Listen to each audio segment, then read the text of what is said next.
The first thing I found in the kitchen was a prepaid cremation form with the name of my mother on it.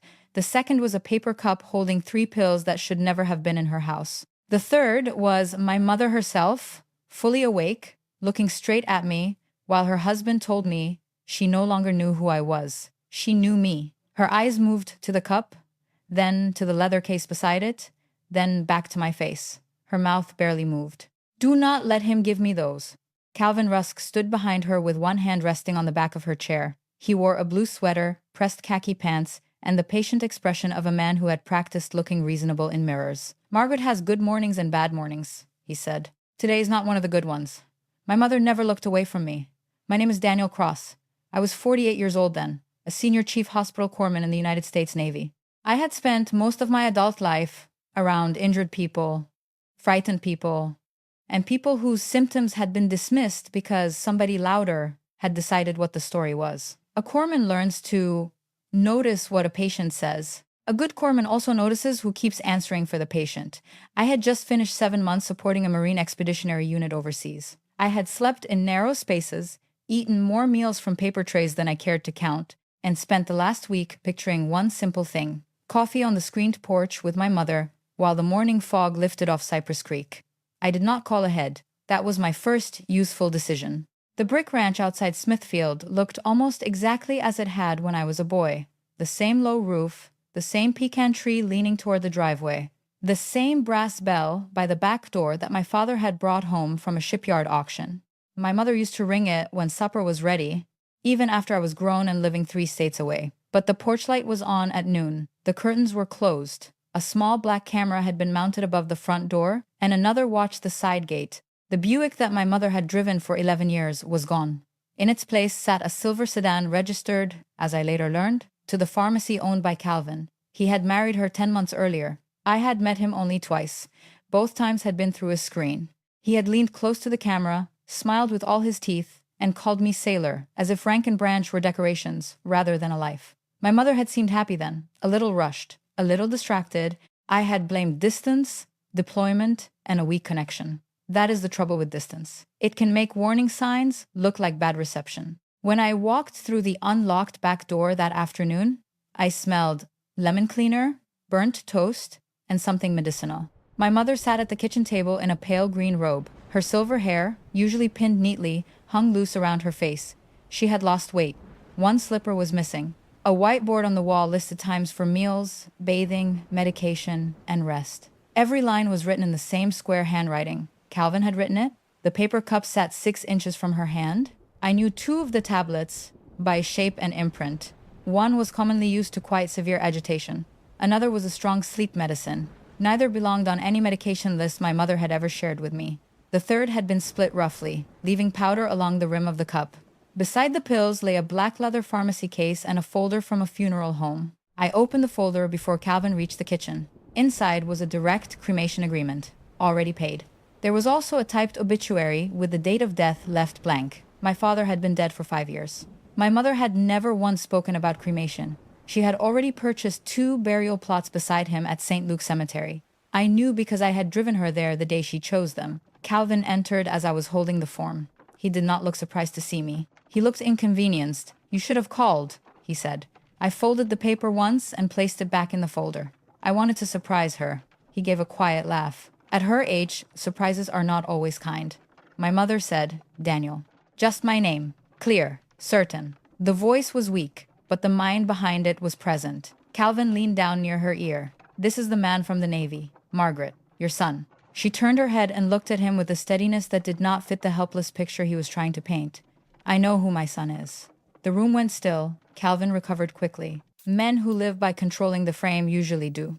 "You see the swings," he said to me. 1 minute clear, the next minute lost. The specialist warned me this stage could move fast. "Which specialist?" I asked. He named a doctor in Norfolk. I knew the hospital system. I also knew a physician would not discuss a patient with me without consent, so I did not pretend otherwise. I simply asked when she had been seen. Calvin answered before my mother could. "Last month." My mother shook her head once. "No." He squeezed the back of her chair. "You do not remember, Margaret." Her eyes dropped to his hand. That small movement told me more than an argument would have. I had walked into homes after hurricanes, where the walls were still standing but the structure had already failed. This felt like that. Nothing obvious had collapsed. The danger was in the load being carried where no load belonged. I pulled out the chair across from my mother and sat down. "Calvin," I said, "make us some coffee." His eyebrows rose. "This is my house. Then you know where the coffee is." For the first time, the pleasant mask thinned. Not enough to fall, just enough for me to see the effort beneath it. He opened a cabinet and began talking in the calm voice people use when they want a witness to remember calm instead of content. He told me my mother had begun wandering. He said she had accused neighbors of stealing. He said she had hidden money and forgotten where she put it. He said he had taken her car keys after she nearly drove into a ditch. My mother listened with both hands folded in her lap. I watched her thumb rub the side of her first finger. She had done that since I was a child. Whenever she was calculating something in her head, she was not drifting. She was counting. Calvin set a mug in front of me and another in front of himself. He did not give one to her. "Before I tell you what I found after that, consider what you would have done in that kitchen. Would you have confronted him while he controlled the house, the medicine, and every document in sight? Or would you have let him believe you accepted his story?" I chose the second, not because I trusted him, because I wanted him comfortable enough to make mistakes. I took one sip of coffee and nodded as if a difficult truth had finally reached me. "This must have been hard on you," I said. Calvin settled into the chair beside my mother. "You have no idea." I looked at the prepaid cremation form inside the folder. I looked at the cup of pills. Then I looked at the woman who had balanced the household budget through layoffs, raised the son through deployments, and spent 30 years catching errors in bank records before anyone else knew they existed. I smiled at Calvin. "You are right," I said. "I have been away too long." He heard an apology. My mother heard a promise. I spent the next 2 hours pretending that Calvin had convinced me. It was not difficult to give him what he wanted. He wanted sympathy, admiration, and relief from the burden of being the only competent adult in the room. I asked how long the confusion had been happening. I asked what appointments he had arranged. I asked whether he had help. Each question made him larger in his own mind. He told me he had reduced his hours at Shoreline Long-Term Care Pharmacy to care for her. He said he had installed the cameras because she tried to leave at night. He said the whiteboard kept her from becoming frightened. He said the missing car was at a repair shop after she damaged the passenger side. My mother kept rubbing her thumb against her finger. When Calvin went to answer a call in the den, she looked at me. "The car is not damaged," she said. Her voice was barely above breath. "Where is it?" "He sold it." "When?" "March." "What month is it now?" "October." "What day?" "Thursday." "What did you have for breakfast?" "Half a piece of toast." He said I was too upset for more. Her answers came cleanly. Orientation to person, place, time, and recent events does not prove complete capacity. It does prove that a blanket claim of severe dementia deserves more than a whiteboard and a husband who will not stop speaking. I turned my phone face down on the table and opened the camera without lifting it. I photographed the pill cup, the leather case, and the funeral folder. Then I moved the phone near the edge of the table and took a picture of the whiteboard. In field medicine, memory is useful. Documentation is better. Calvin returned with the easy smile restored.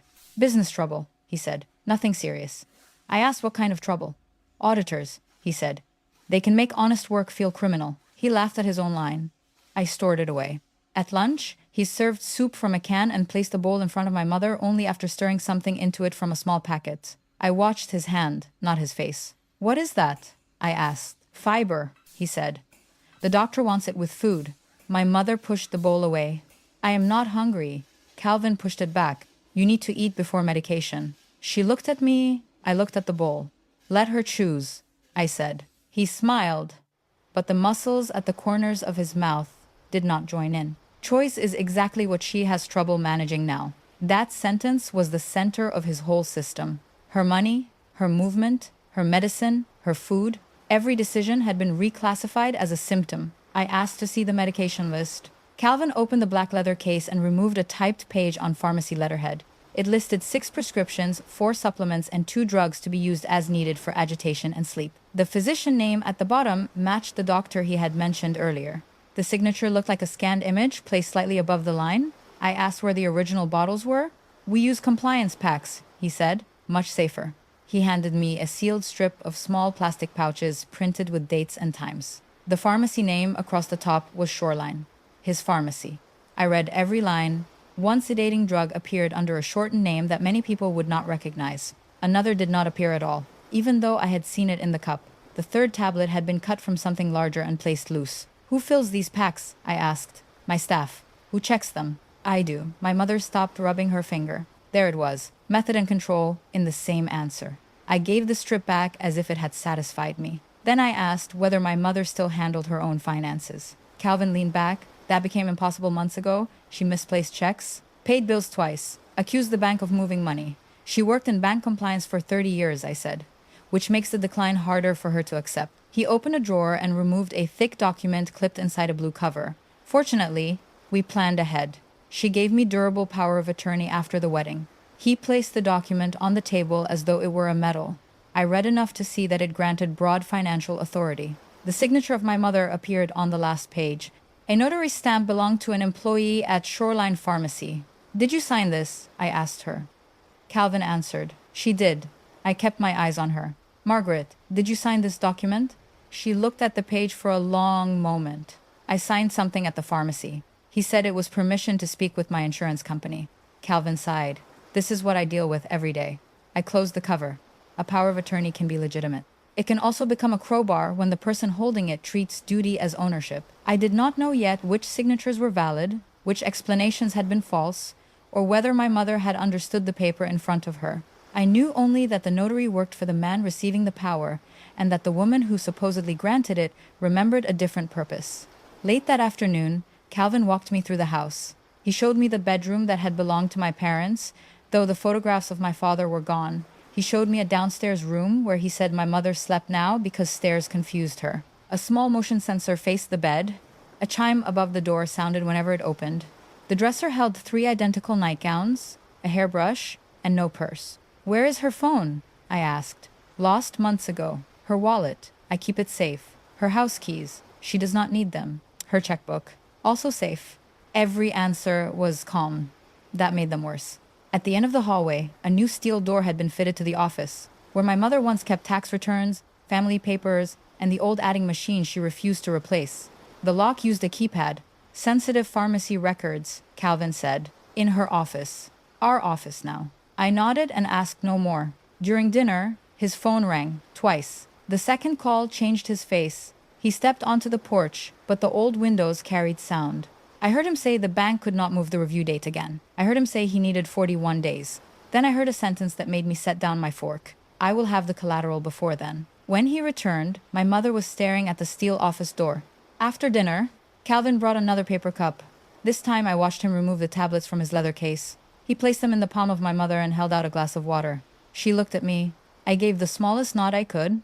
She lifted the glass, swallowed, and opened her mouth when he asked. He checked beneath her tongue, as if she were a prisoner. 20 minutes later, she began to sway in her chair. I helped her to the downstairs room. Calvin followed, explaining that this happened every evening now. It happens after the pills, I said. It happens because the pills keep her calm. He settled her into bed and activated the door chime. I told him I would sleep in my old room. He said that room was full of storage. He offered the sofa instead, then changed his mind, and suggested the motel near the highway would be more comfortable. He wanted me gone. I agreed too easily. At the back door, my mother called my name. Calvin was in the kitchen rinsing glasses. I walked back to her room. She appeared drowsy, but her hand moved quickly beneath the blanket. She pressed a folded bank envelope into my palm. Inside were 3 words written in blue ink. Cemetery. 10 tomorrow. I looked at her. She whispered. He lets me visit your father once a month. He waits in the car. I closed my hand around the envelope. I will be here. She caught my wrist with more strength than I expected. Do not come to the door, she said. Meet us there. Calvin called from the kitchen. Everything all right? I raised my voice. She wanted to say goodnight. He appeared in the hallway. My mother had already closed her eyes. I left the house, drove to the motel, and parked beneath a broken light where the front door camera at the house could not possibly see me. I spent half the night enlarging photographs of the medication list and searching public directories for the doctor whose signature appeared at the bottom. The name was real. The office was real. But the office telephone recording said the physician had retired 8 months earlier. At 9 the next morning, I parked near the far wall of St. Luke's Cemetery. At 10 minutes after 10, the silver sedan arrived. Calvin remained behind the wheel. My mother stepped out slowly, carrying flowers and wearing the same green robe beneath a coat. She walked toward the grave of my father. I came from behind the chapel and took her arm. She did not look surprised. "Drive?" she said. "He will call in 3 minutes. Where are we going?" "A hospital that does not know him." That was the first order my mother had given me since I came home. I followed it. Calvin called before we reached the highway. The screen in the car showed his name. My mother stared at it until the ringing stopped. 10 seconds later, he called again. "Answer," I said. "Put it on speaker. Say only what you want to say." She touched the screen. "Where are you?" Calvin asked. "With Daniel. I told you to stay by the grave. I am going to be examined by a doctor." There was a pause. When he spoke again, the kindness had drained from his voice. "You are not capable of making that decision." My mother looked at me. The drowsiness from the night before still slowed her, but anger had begun to burn through it. "I just made it," she said. "He said my name next. Daniel, you are interfering with medical care. I have legal authority. Bring her home before you make this worse." I kept my voice level. "We are going to a civilian emergency department. She is requesting an evaluation. You can send the current prescription records to the hospital. Do not play medic with me. I am not playing." He ended the call. My mother let out a breath and rested her head against the seat. "He will come after us. Then we will make sure other people see him coming." I drove to a hospital across the James River, far enough from Smithfield that Calvin would not know the staff and close enough that my mother could tolerate the ride. To registration, she gave her own name, date of birth, address, and medical history. She told the nurse that her husband controlled her medication and that she believed he had given her drugs not prescribed by an independent physician. That sentence changed the pace of the room. The triage nurse brought us through a secured door. A physician named Helen Park examined her. Dr. Park was a compact woman with gray threaded through dark hair and a way of asking one question at a time. She did not look at me when my mother answered. She looked at the patient. That mattered. My mother described dizziness, dry mouth, weakness, missing hours, and difficulty finding words after evening medication. She said the symptoms began about 6 months earlier and grew worse after Calvin replaced all of her bottles with pharmacy packs from his business. Dr. Park asked whether she had ever been diagnosed with dementia. "No," my mother said. "Had she completed memory testing? No. Had she met the specialist named on the medication page? No." Dr. Park looked at the photographs on my phone, then ordered blood work, urine testing, a medication reconciliation, and a neurological examination. She asked my mother whether she felt safe returning home. My mother said no. That answer brought in a hospital social worker. It also brought security to the hallway when Calvin arrived less than an hour later. We heard him before we saw him. He was not shouting. Calvin was too careful for that. He was explaining firmly and repeatedly that his wife had cognitive impairment and had been removed from home by an adult son who was emotionally unstable after deployment. I had been home less than 2 days, and he was already building a new diagnosis for me. A security officer asked whether my mother wanted Calvin in the room. She said no. Calvin produced the power of attorney and demanded access. Dr. Park read the first page and handed it back. "This document concerns finances," she said. "It does not replace the voice of a patient who can speak for herself." Calvin said my mother was not competent. Dr. Park answered with a sentence I remember exactly. "Competence is a legal conclusion. Capacity is specific to a decision. And neither is created by the opinion of a husband in a hallway." Calvin looked at me then. The mask was gone for half a second. "You will regret this," he said. The security officer stepped closer. Dr. Park asked him to leave. He did, but only after telling my mother that she was confused, ungrateful, and about to lose everything he had protected for her. The door closed behind him. My mother began to shake, not because she believed him, because some threats remain in the body after the mind has rejected them. I sat beside her and waited until the shaking passed. The first results came back that afternoon. Her blood contained 2 sedating medications not shown in the electronic prescription history provided by her insurance carrier. One matched the loose tablet I had photographed. The other matched the drug hidden under a shortened name in the Shoreline packet, but the hospital could find no valid order from the retired physician. Dr. Park did not declare a crime. Good doctors know the border between medicine and investigation. She said the findings were inconsistent with the history Calvin had given and dangerous in combination with the blood pressure medicine my mother actually needed. Then she said something even more important. Confusion that improves when unexplained medication leaves the body is not proof of dementia. It is a reason to stop calling the patient confused and start asking who benefits from the confusion. The hospital admitted my mother for observation. By evening, her speech was faster. By the next morning, she walked to the bathroom without help. By the following afternoon, she beat me twice at gin rummy and complained that the hospital coffee tasted like water poured through a brown sock. That was the woman I knew. The social worker filed a report with Adult Protective Services. In Virginia, a valid report involving suspected abuse, neglect, or exploitation of an adult over 60 is assigned for prompt investigation.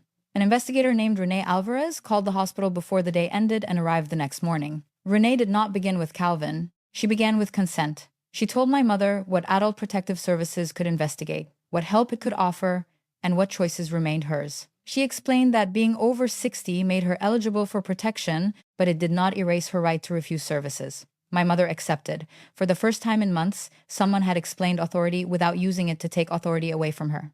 Renee photographed the medication packs, copied the funeral papers from my phone, and recorded a detailed statement. She asked about access to money, transportation, friends, food, communication, and documents. The answers formed a pattern. Calvin had sold the Buick using the power of attorney. He had redirected bank statements to a post office box. He had canceled the home telephone, replaced her cell phone, then taken the replacement after claiming she made confused calls. He had changed the online passwords for her bank and retirement accounts. He had stopped her from attending the monthly meeting of the Harbor County Veterans Residence Auxiliary, where she served as volunteer treasurer. That last detail caught the attention of Renee. "Why did he stop you from going there?" she asked. My mother looked down at the cards in her hand. "Because I asked about invoices from his pharmacy." The room became quiet. "What invoices?" I asked. She rubbed her thumb against her finger again. "Duplicate charges, same residence, same dates, different invoice numbers. Refunds that left the auxiliary account but never came back. How much?" I had counted a little over $600,000 before he took my records. I thought of the telephone call on the porch. 41 days. Collateral. "When did you first ask him about it?" "Before we started seeing each other," she said. That answer changed the shape of everything. Until then, I had believed Calvin became controlling after marrying a woman with assets. Now, a harder possibility stood in front of us.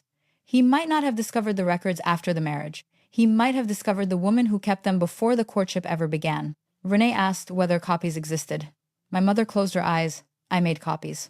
I always made copies. But there are places in that house I cannot picture clearly now." Did Calvin know? He knew I kept an adding machine tape. He laughed at me for using it. Where was the machine? In my office. Behind the steel door now. The next person to arrive was Lydia Shaw, an elder law attorney recommended by the hospital.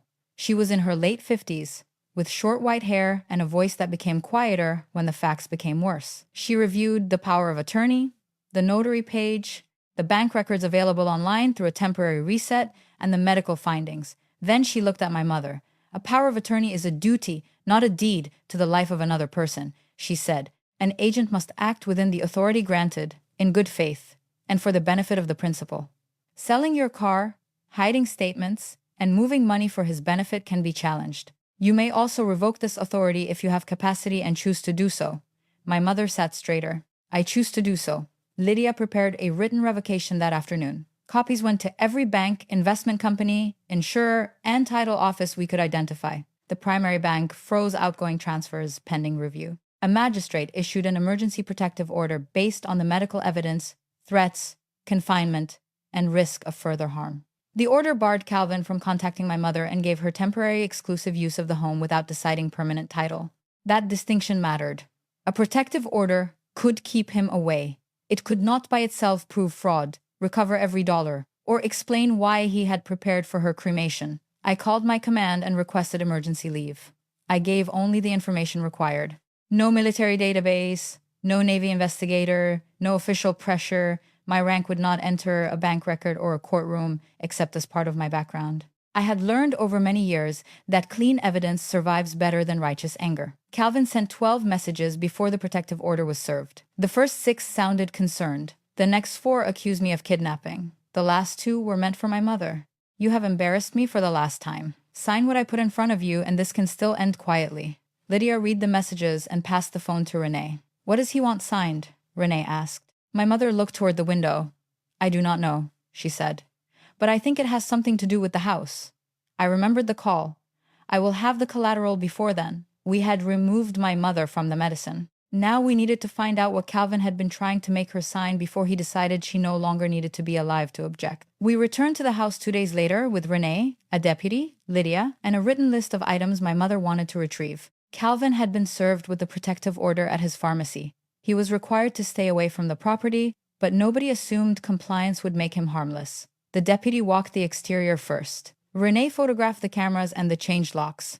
Lydia reminded all of us that the order gave my mother possession of the home, not permission to seize business files that belonged to someone else. That was important. We were not going to ruin a strong case by acting like Calvin. The house felt different without him inside. Not safe yet. Empty in the way a room feels after a machine stops humming and the ears keep waiting for the sound. My mother stood in the kitchen and looked around. "He moved things," she said. "How can you tell?" I asked. "The flour is on the wrong shelf." She walked to the pantry. Her steps were steady now. She removed a tin of flour, a box of cornmeal, and a thick cookbook bound in red cloth. The book had belonged to my grandmother. Every page carried notes in the margins, substitutions, oven temperatures, names of people who liked certain dishes. Calvin cooked only from frozen boxes. He would never have opened it. My mother placed the cookbook on the table and pressed along the inside back cover. A strip of tape lifted. Beneath it sat a small brass key and a folded piece of adding machine paper covered in columns of figures. She smiled without humor. "He always said the machine was old-fashioned." "What does the key open?"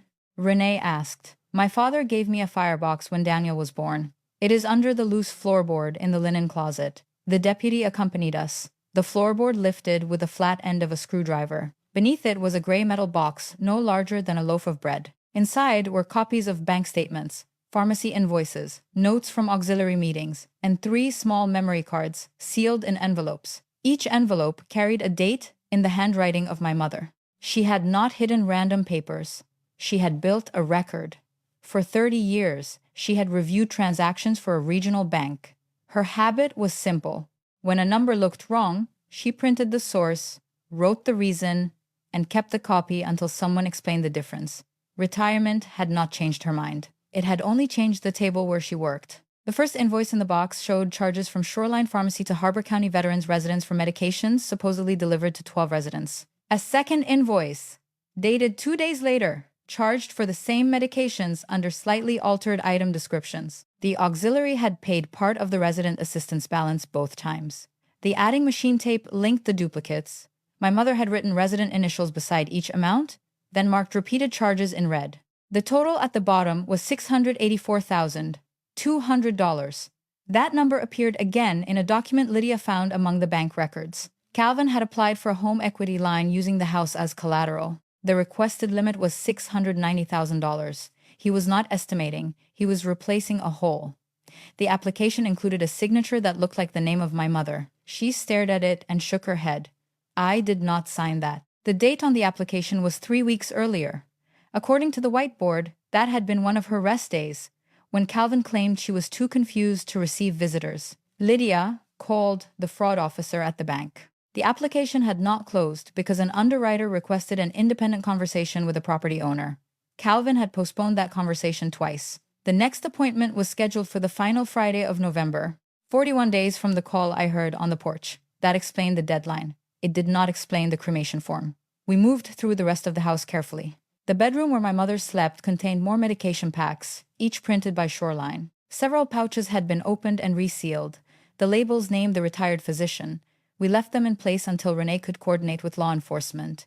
In a drawer beneath the nightgowns, my mother found her old cell phone with the battery removed. In another drawer, she found the title paperwork for the Buick. The sale price had been deposited into a joint account, then transferred the same day to the operating account of Shoreline Pharmacy. The steel office door remained locked. I wanted to open it. Every instinct I had said the rest of the case sat 10 feet away behind a keypad. Lydia stopped me before I touched it. "We know enough to ask for a warrant," she said. "Do not turn his defense into a story about what you damaged or took." She was right. Discipline is often described as doing hard things. Sometimes it is leaving a door closed when every nerve wants it open. The memory cards from the firebox gave us more than we expected. My mother had scanned invoices at the public library and saved photographs from her phone. One image showed Calvin at an auxiliary meeting before they began dating. He stood beside a Shoreline display table, watching her as she held 2 invoices and spoke with another board member. Another card contained a voice note she had made that evening. I listened to it in the kitchen. The voice of my mother sounded stronger then. "Calvin says the duplicate invoice was a software error. He wants the originals. I told him the board keeps originals and I keep copies. He asked whether Daniel still lives overseas. I did not like the question."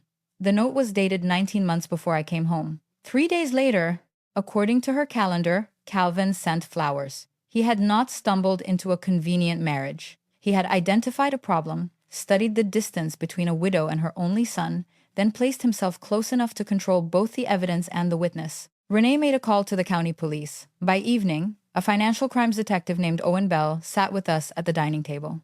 Owen was a tall man in his early 60s with tired eyes and a notebook he kept closed until my mother finished speaking. He listened to the medical timeline, the missing money, the power of attorney, the loan application, and the auxiliary invoices. When she finished, he opened the notebook. "A good fraud case is not one dramatic paper," he said. "It is the same lie repeated in records that were never supposed to meet each other. We are going to make the records meet." He collected copies, not originals. He documented where each item had been found. He arranged for a forensic download of the old phone and for testing of the medication packs. He contacted the bank, the auxiliary, the state pharmacy regulator, and the prosecutor assigned to elder exploitation cases. He also asked a question none of us had asked yet: who prepared the medication packs? "Calvin said his staff did," I answered. "Then staff will know whether that is true." The employee list for Shoreline contained 14 names. 12 still worked there. One had moved out of state, one had been fired 7 months earlier. Her name was Nora Price. The personnel note Calvin provided to the unemployment office accused her of poor record keeping and insubordination. The timing matched the month when the worst symptoms began for my mother. Owen found Nora at a garden supply store in Suffolk. She agreed to meet us in a public library conference room. She was 39, narrow-faced, and careful with every word. She had worked as a pharmacy technician for Calvin for 9 years. At first, she said she knew nothing about my mother beyond filling routine packs. Then Owen placed one photograph on the table. It showed a Shoreline pouch with a retired physician name printed beneath the prescription line. Nora looked at it and went pale. "That is why he fired me," she said. She told us Calvin had begun bringing handwritten changes to the packing station after normal hours. He instructed her to add sedating medication to certain packs under a house account, then print the name of an outside physician. Nora refused after discovering the physician had retired. She photographed the work order and sent herself a copy because she feared Calvin would blame her. "Did you know who the patient was?" Owen asked. "Not at first. The chart used initials. Then I saw the delivery address. It was his house. Why did you not report it?" I called the corporate compliance number on the wholesaler invoice. They said Shoreline was independent and told me to contact the licensing board. I started the form. Calvin found the draft on my computer the next morning. By lunch, I was fired. She looked at my mother. "I am sorry." My mother reached across the table. "You kept the photograph." Nora nodded. "Then you kept the truth alive." Nora had more. She had photographed inventory sheets showing unexplained shortages in the same drug categories found in the blood of my mother. She had saved an email from Calvin ordering her to backdate a correction. She also remembered a locked cabinet in the steel office at the house where Calvin stored records he did not want at the pharmacy. Owen asked whether she would provide a sworn statement. Nora said yes. The search warrant was approved the next morning.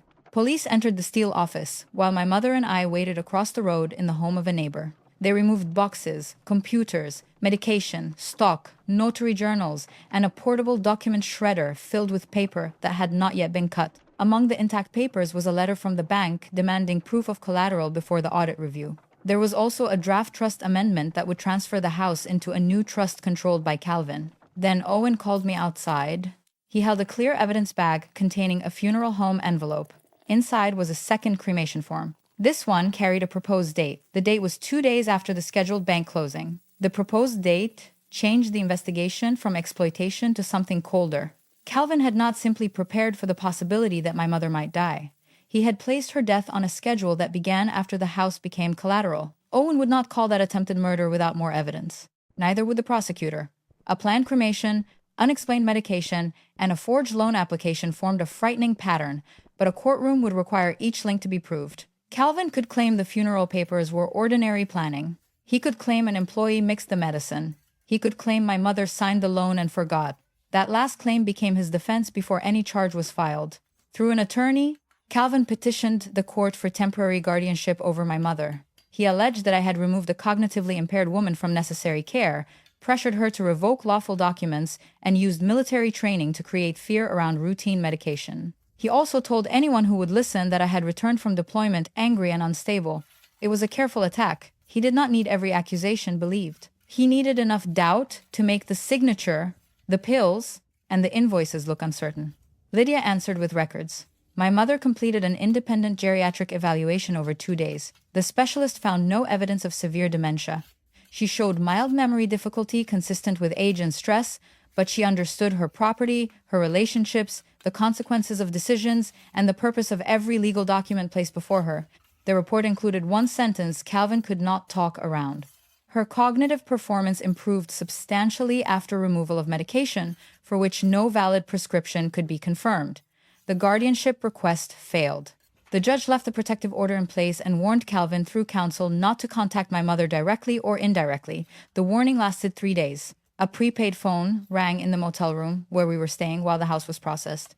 My mother answered before I reached it. Calvin spoke quietly. You have made your point, he said. Come to the bank. Sign the line. I will release the house and disappear. My mother looked at Owen, who was standing beside the window. Virginia law permits a person who is part of a conversation to consent to recording it.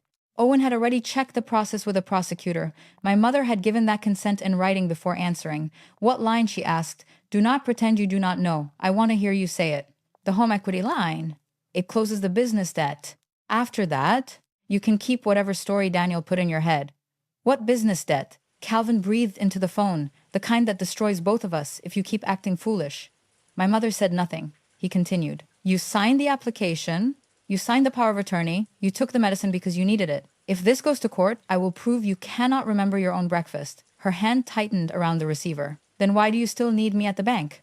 For the first time, he had no quick answer. He ended the call. Owen saved the recording and looked at my mother. He just admitted the loan is for his business debt, he said. He also admitted the medication matters to his defense. We still need the signature link and the records at Shoreline tied directly to him. Nora helped with the second part. The state pharmacy investigator recovered user logs showing that changes to the medication profile of my mother had been entered under the administrator account of Calvin. The system recorded the dates, the workstation, and the exact minutes. On 2 of those evenings, he had texted my mother that he would be late coming home because the pharmacy was busy. The bank provided the rest of the opening. The underwriter still required a face-to-face confirmation before the home equity line could close. Calvin could not use the disputed power of attorney while the revocation and fraud alert remained active. He needed my mother to appear, confirm the signature, and remove the alert. He believed fear might still accomplish what sedation no longer could. Owen proposed a controlled meeting at the bank. The room would be monitored. My mother would ask about the loan, the pharmacy debt, and the papers. Officers would remain close. The bank fraud officer would preserve every document and device Calvin brought. I objected, not politely. I had spent the previous week removing my mother from a man who had drugged her, isolated her, and prepared a date for her cremation. The idea of placing her across a table from him felt like returning a patient to the source of an injury so we could watch it happen again. My mother let me finish. Then she said, Daniel, I asked you to get me out. I did not ask you to become the next man who decides what I am allowed to do. The words landed cleanly. She was right. Protection without consent can begin to resemble control, even when love is the reason. The difference is whether the person at the center still has a voice. I apologized. She accepted, then added that I could wait in the next room and wear a hole in the carpet if that helped. That was the dry humor I had missed. We prepared for the meeting over the next 10 days. Lydia reviewed every question with my mother. Not to script answers, but to protect her from signing anything and to keep the conversation focused. Owen explained where officers would be positioned. The bank assigned a conference room with 2 exits and fixed cameras. A small recorder would be carried by my mother as a participant in the conversation, with law enforcement also monitoring from the adjacent office. Dr. Park reviewed her actual medication list. Renee arranged transportation that Calvin would not recognize. Nora identified the language he used when he wanted staff to alter records. The prosecutor delayed filing the main charges until after the meeting, while the protective order and bank freeze limited what Calvin could do. I worked on the only task I could control. I helped my mother practice walking into a room without asking permission. Each morning, we went to a quiet diner. She ordered her own breakfast, paid with a new debit card, and balanced the receipt against the account on paper. At first, her hand shook when the server asked a simple question. By the 4th morning, she sent back cold eggs. By the 7th, she corrected a $2 error on the bill before I saw it. She was rebuilding trust in herself, one ordinary decision at a time. The night before the bank meeting, she opened the old firebox and removed the longest strip of adding machine tape. At the top, she had written the date of the first duplicate invoice. At the bottom, beneath the total, she had written a question. Why did Calvin ask whether Daniel was overseas? She handed it to me. I knew before I married him, she said. Not all of it. Just enough to feel something was wrong. He made me doubt the part of myself that noticed. You saved the proof anyway. Because your father taught me that doubt is not the same as surrender. She folded the tape and placed it in her purse. What are you going to say to Calvin? I asked. The truth. Which part? The part he believes he erased.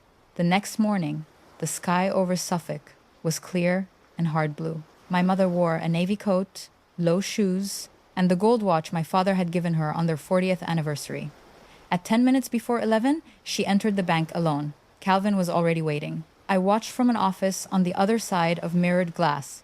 Owen stood beside me with headphones. Lydia sat near the door. A bank fraud officer named Samuel Green monitored the fixed camera and the document feed from the conference room. Calvin looked different from the man in the blue sweater. His hair was untrimmed. His collar sat crooked. He had lost the smooth confidence that came from owning every key in the house. But he still arranged his face into concern when my mother entered. Margaret, he said, you look better. I am better.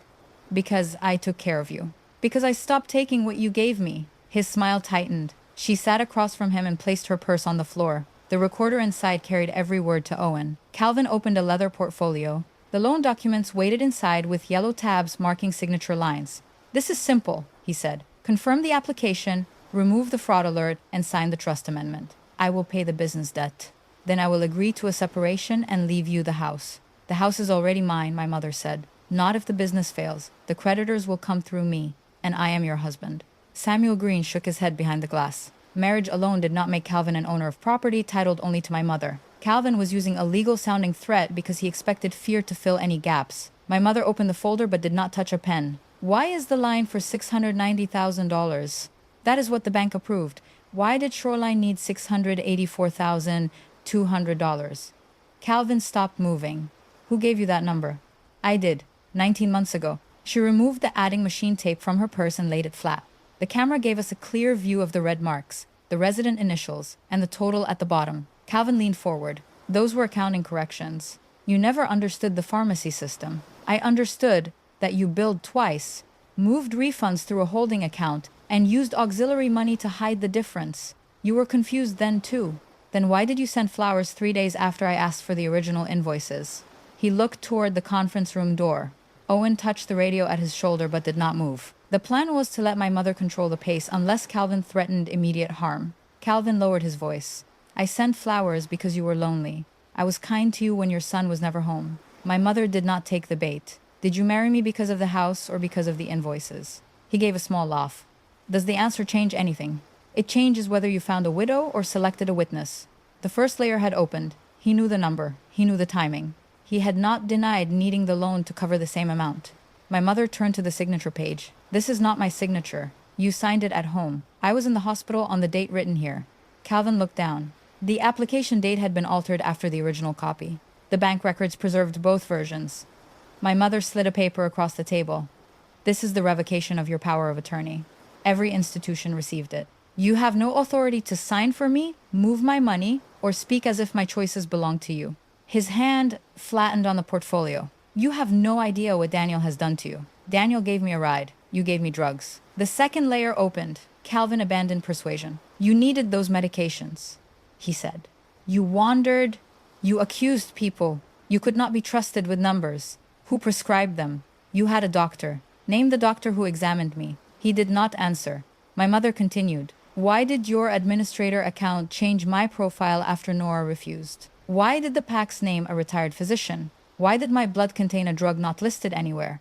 Calvin stared at her. Then he made the mistake that ended whatever room remained in his story, because you kept fighting the dose, he said. You hid pills in napkins. You stayed awake and went looking for papers. I had to keep you settled until the loan closed. Owen looked at Samuel. Samuel marked the time. My mother asked one more question. What was supposed to happen 2 days after the closing? Calvin said nothing. She placed the prepaid cremation form beside the loan papers. You chose a date. His face changed. Not into guilt, into calculation. The funeral home needed a date for the estimate, he said. There was no estimate. It was paid. I was protecting you from expensive decisions. While I was dead, his voice dropped to a whisper. You would have gone to sleep. People your age die in their sleep every day. Nobody would have asked questions if you had stopped making scenes. The third layer opened, and the air in the room seemed to leave with it. My mother did not cry. She did not raise her voice. She looked at him with the calm of a woman reading a final balance. You did not make me forget, she said. You made me afraid to trust what I remembered. Those are not the same thing. That was the moment I understood the real injury. The money could be traced. The medicine could leave her blood. The house could be protected. Calvin had tried to sever her from her own judgment, because a person who doubts every memory can be controlled without a locked door. If someone in your family has suddenly lost access to medicine, money, transportation, or friends, do not dismiss the change as age without asking who now benefits. Share this story with the person who needs permission to look closer. Silence and embarrassment are tools of control, and both weaken when another person pays attention. Calvin reached for the adding machine tape. My mother placed her hand over it. These are copies, she said. The originals are with the police. His chair scraped back. You set me up. No, she said. I asked questions. You answered them. He grabbed the portfolio and turned toward the door. Owen entered before he reached it. 2 officers came through the second exit. Samuel Green followed with a sealed copy of every document Calvin had brought. Calvin pointed at my mother. She is incompetent. You heard her. This is a confused woman repeating what her son taught her. Samuel spoke for the first time. Mrs. Cross explained the loan amount, the collateral, the interest terms, the disputed signature, and the effect of her revocation. She understands this transaction better than you represented it to our bank. Owen told Calvin he was under arrest for violating the protective order and for charges tied to forgery, exploitation, unlawful medication, and fraud. He advised him of his rights. Calvin looked through the glass without knowing I stood behind it. For a moment, I saw the same man who had controlled a kitchen, a car, a phone, a pill pack, and a signature line. He was searching for one more object he could claim. There was nothing left within reach. The officers placed his hands behind him. Before they let him out, my mother called his name. He turned. She held up the adding machine tape. You should have respected old-fashioned records, she said. The door closed behind him. Only then did I enter the conference room. My mother was still seated. Her hands shook against the table. I knelt beside her and waited. Did I sound confused? She asked. No, ma'am. Did I sound afraid? Yes. She nodded. Good. I was afraid. I did it anyway. Owen received a call while we sat there. The search team at Shoreline had found a second accounting system on a computer hidden beneath the dispensing counter. It tracked duplicate invoices, false credits, and transfers into the business line of credit. The user history matched the administrator credentials of Calvin. They also found medication stock logged as destroyed but physically missing. Lot numbers matched the unopened packs recovered from the house. The records had met. The lies had nowhere left to stand. An arrest is a door, not a destination. The months after the bank meeting were filled with lab reports, subpoenas, hearings, interviews, and the slow work of turning a terrible story into evidence that could survive challenge. Calvin was released on secured bond after several days. The court expanded the no-contact order and barred him from the house, the pharmacy, and every financial account connected to my mother. The state pharmacy board suspended his authority to practice while the criminal case moved forward. A receiver took control of Shoreline so patients could continue receiving necessary medication without giving Calvin access to records or stock. He hired a defense attorney named Warren Pike, a former prosecutor known for attacking the reliability of witnesses before discussing the documents. Pike filed motions claiming the bank recording was coercive, the search warrants were too broad, the medical testing was incomplete, and the investigation had been directed by a senior military member with specialized training.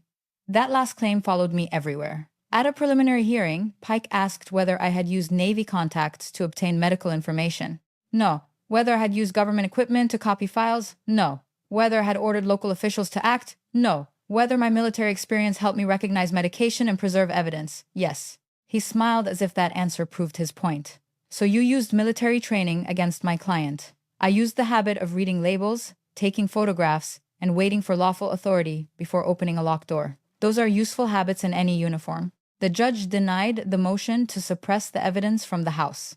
The bank recording remained admissible because my mother had participated in the conversation and consented to the recording under a process reviewed by law enforcement and the prosecutor. The financial records came from warrants, subpoenas, and the bank itself. Nothing had been taken by rank. The trial began in early spring. My mother wore the same navy coat she had worn to the bank, though the weather was warmer. She said it reminded her that fear had already failed to stop her once.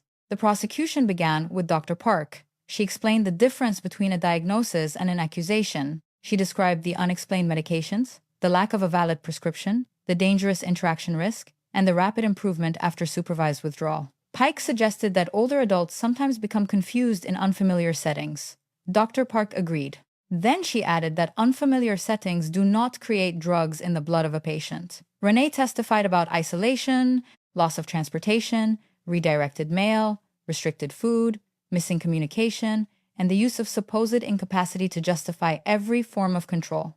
She explained that my mother had accepted services voluntarily and made her own legal decisions after independent evaluation. Samuel Green from the bank traced the loan application. He showed the jury the original date, the altered date, the disputed signature, and the requested amount. He explained that the house belonged solely to my mother and that the loan could not close once she revoked the power of attorney and disputed the documents. Then Nora took the stand. She looked nervous until the prosecutor placed a photograph of the medication work order on the screen. Her voice steadied as she described the after-hours changes, the retired physician name, the administrator login, and the moment Calvin found her unfinished report to the licensing board. Pike asked why she had waited. Nora answered honestly. "I was afraid he would destroy my career," she said. Then he did. "I kept the photograph because I wanted one thing he could not rewrite." The prosecution called me after lunch on the third day. I described arriving without notice, the cremation papers, the loose pills, the whiteboard, the missing car, the office door, the statement Calvin made about collateral. I described the trip to the cemetery and the hospital evaluation. I did not describe him as evil. That word would have been easier than the facts and less useful. Pike asked why I had not confronted Calvin immediately, because confrontation would not remove medication from blood, restore bank access, or preserve records. Why did you photograph private documents? Because my mother asked for help, and the documents were in plain view in her home. Did you want revenge? I wanted her safe and the truth documented. What happened to Calvin after that depended on what the records proved. Pike paced in front of the jury. You expect us to believe you felt no anger. No, I expect you to understand that anger and discipline can exist in the same person. The courtroom stayed quiet. My mother testified the next morning. Pike spent nearly an hour trying to make ordinary pauses look like incapacity. He asked the same question in slightly different forms. He moved between dates. He interrupted her answers. Then suggested the interruption, showed confusion. She waited until he finished. Then she asked him to place the first invoice on the screen. He objected. The judge allowed the prosecutor to provide the exhibit already admitted into evidence. My mother read the invoice number, resident initials, delivery date, and amount. Then she identified the duplicate without looking at her notes. Pike asked whether her son had taught her those numbers. She said, "My son can restart a heart on a steel deck. He cannot make me enjoy arithmetic. I did that before he was born." Several jurors smiled. Then Pike made his worst mistake. He asked why an intelligent woman would marry a man she suspected of fraud. My mother looked at Calvin before answering. Because suspicion is not proof. Loneliness is real, and skilled liars do not introduce themselves by telling the truth. I made a mistake in trusting him. That does not make the crime mine. The room changed after that. The final evidence was the bank recording. The voice of Calvin filled the courtroom. He admitted needing the loan for business debt. He admitted she had resisted the dose. He said he needed her settled until closing. Then came the line about people her age dying in their sleep and nobody asking questions. Calvin stared down at the table. Pike requested a recess. The judge granted 20 minutes. When court resumed, the defense announced that Calvin would not testify. The jury received the case 2 days later. Deliberations lasted most of one afternoon and part of the next morning. The verdicts came one by one. Guilty on the charges tied to financial exploitation. Guilty on forgery and use of false documents. Guilty on unlawful administration of medication. Guilty on fraud involving the pharmacy and veterans' residence accounts. Guilty on violating the protective order. The jury also found that the conduct had been planned, repeated, and directed at a person over 60 whose access to property and medical care he controlled. My mother did not celebrate. She closed her eyes and held the gold watch at her wrist. At sentencing, the judge said Calvin had used professional knowledge, marital trust, and claims of incapacity as tools. He imposed a term that required 11 years in state prison. with additional time suspended under strict conditions. The court ordered restitution to my mother, the auxiliary, and affected residents. The licensing board later revoked his pharmacy license permanently. The civil case unwound the rest. The false loan application was cancelled. Transfers made from the sale of the Buick and from accounts controlled through the power of attorney were traced. The trust amendment never took effect. Title to the house remained solely with my mother. The pharmacy assets were sold under supervision, and part of the proceeds went toward restitution. The prepaid cremation contract was voided. My mother kept the blank obituary. I asked why. She said it reminded her that somebody had written an ending without consulting the person who had to live it. On the day Calvin was taken from the courtroom, he looked back once. Not at me, at my mother. She met his eyes and did not lower hers. That was all. There was no speech, no victory pose, no need to explain who held power now. The record had done the explaining. Safety returned in small pieces.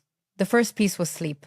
For several weeks, my mother woke before dawn and checked the hallway, even after every lock had been replaced and every camera installed by Calvin had been removed. She kept a lamp on beside the bed. She asked me twice each night whether the protective order was still active. I answered every time. Then one morning, I woke at 7 and found her already on the porch with coffee. She had slept 6 straight hours. A month later, she slept 8. The second piece was movement. Restitution from the Buick sale did not arrive quickly, so she bought an older station wagon with her own savings. It was brown, square, and completely unremarkable. She loved it. On the first drive, she went 3 miles under the speed limit and criticized every other driver on the road. I sat in the passenger seat and listened with gratitude. The third piece was work. The Harbor County Veterans Residence Auxiliary invited her back as treasurer. She declined the title. Instead, she created a review committee so no single volunteer would ever again carry all the records alone. Every invoice required 2 sets of eyes. Every refund had to return to the account it left. Every vendor change went into minutes distributed to the full board. She called it ordinary housekeeping. Owen called it the best anti-fraud policy he had seen in a volunteer organization. Nora found work at a hospital pharmacy after the licensing board cleared her name. She visited my mother one Saturday carrying a pie and a folder. Inside was the final notice, confirming that no professional violation had been placed on her record. My mother framed it. Nora laughed when she saw the frame. "That belongs in a drawer," she said. "No," my mother answered. "Shame belongs in a drawer. Proof belongs on a wall." I returned to duty when my leave ended.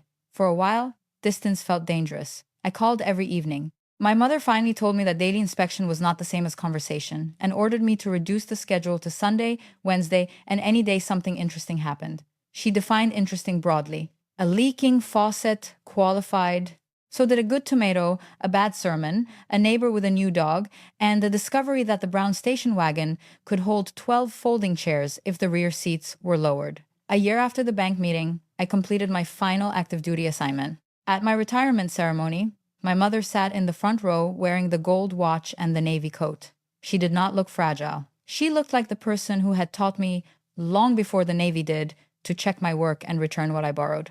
When the flag was placed in my hands, I found her face in the crowd. She tapped her thumb against her first finger, still counting. After the ceremony, she told me to follow her home, because she had something to show me. The old workshop behind the house had belonged to my father. He repaired boat motors there, stored tools and coffee cans, and insisted that any problem could be improved by better light. After he died, the building stayed locked. Now, the door was painted white. A new ramp led to the porch. Inside was a small bedroom, a bathroom with safety rails, a table, a refrigerator, and a cabinet, stocked with ordinary toiletries. The bed carried the blue quilt my grandmother had sewn. A telephone sat beside a list of legal aid, hospital, transportation, and adult protective services numbers. Above the table hung a simple wooden sign, the porch light room.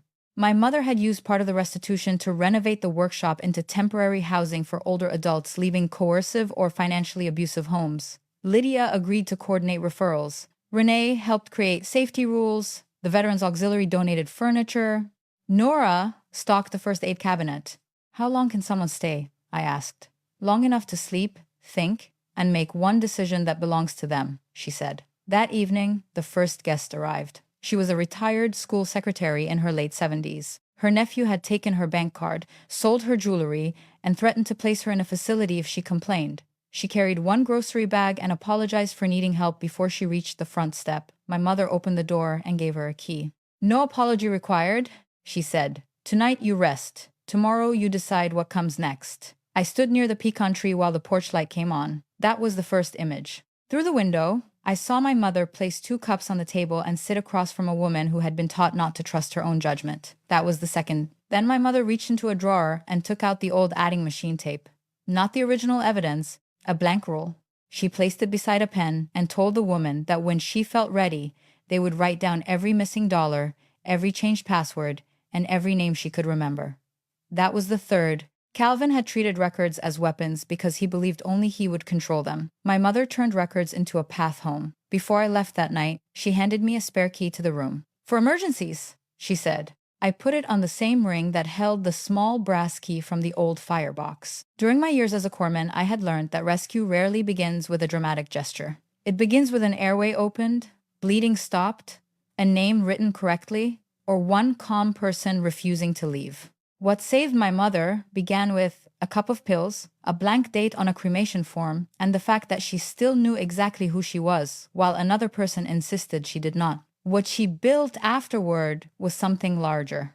A light stayed on, a door opened from the inside, and the next person who needed one safe night did not have to wait for a sailor to come home.